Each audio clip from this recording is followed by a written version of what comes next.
शीतल ma'am, पहला सवाल आस्था के लिए कौन सा? सर मैं ये सवाल पूछना चाहती हूँ। मैंने हैप्पीएस्ट माइंड के शेयर्स लिए थे, हाँ। 100 शेयर्स। वो 1400 रुपीज में लिए थे। अभी लॉस 400 रुपये लॉस चल रहा है। तो मुझे समझ में नहीं आ रहा है एग्जिट हूँ या फिर रखूँ। वैसे तो मैं एग्जिट नहीं होना चाहती, 2-3 साल तक मैं रुक सकती हूँ।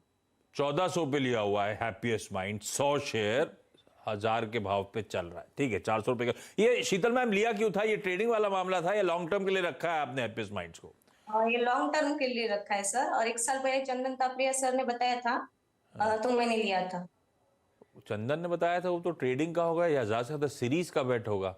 हमने तो काफी टाइम रुक गए इसमें। ठीक है, क्योंकि साल की शुरुआत में इसने 1400 के लेवल्स दिखाए थे 1 साल पहले, है ना? तब से हाँ। ठंडा पड़ा हुआ है। तब से आईटी में, और आईटी से पहले कुछ सारे जो ज्यादा प्रीमियम कमांड कर रहे थे उन स्टॉक्स में पिटाई हुई थी। खैर, लिया तो फिर किसी एक्सपर्ट के कॉल पे था। वो एक्सपर्ट जाने जाते हैं पोजिशनल ट्रेड्स के लिए। ये हो गया थोड़ा सा लॉन्ग टर्म वाला मामला। क्या करें अब?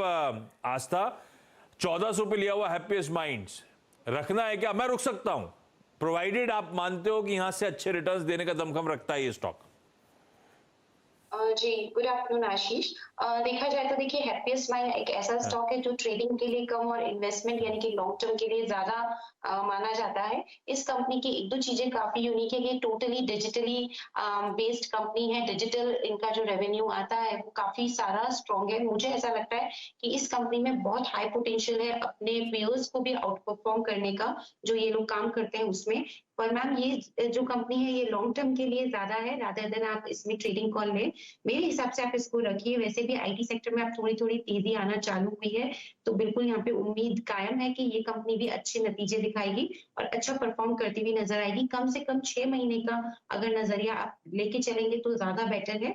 और जहां तक चार्ट्स की बात है, टेक्निकल स्कूल ऑफ थॉट जो कहता है वो ये कह रहा है कि अभी तो कंसोलिडेशन में है ये पूरा, और जब भी कंसोलिडेशन के ब्रेकआउट्स आते हैं तो ज्यादातर बढ़िया ही आते हैं, और अगर अपसाइड पे आया तो आपके लिए और भी फायदे वाला होगा। मेरे हिसाब से आपको बने रहना है, लेकिन फिर भी जो एक स्टॉप लॉस है उसके साथ बने रहिए। स्टॉप लॉस तकरीबन यहाँ पे जो निकल के आ रहा है वो 915 के आसपास का आ रहा है। मैं बड़ा स्टॉप लॉस इसलिए दे रही हूँ क्योंकि ये लॉन्ग टर्म के हिसाब से मैं रखने के लिए बोल रही हूँ, तो अभी आप उसको रखिए। ऊपर में एक बार 1040 का काफी इंपॉर्टेंट हर्डल है। अगर 1040 या 1060 के ऊपर ये निकला तो मेरे हिसाब से फिर वापस से अच्छे मोमेंटम में आ जाएगा ये काउंटर, और ऊपर में हमें और भी बढ़िया लेवल्स यहाँ पे देखने को मिलेंगे जो स्टॉक प्राइसेस को ड्राइव करेंगे 1220 से 1350 तक।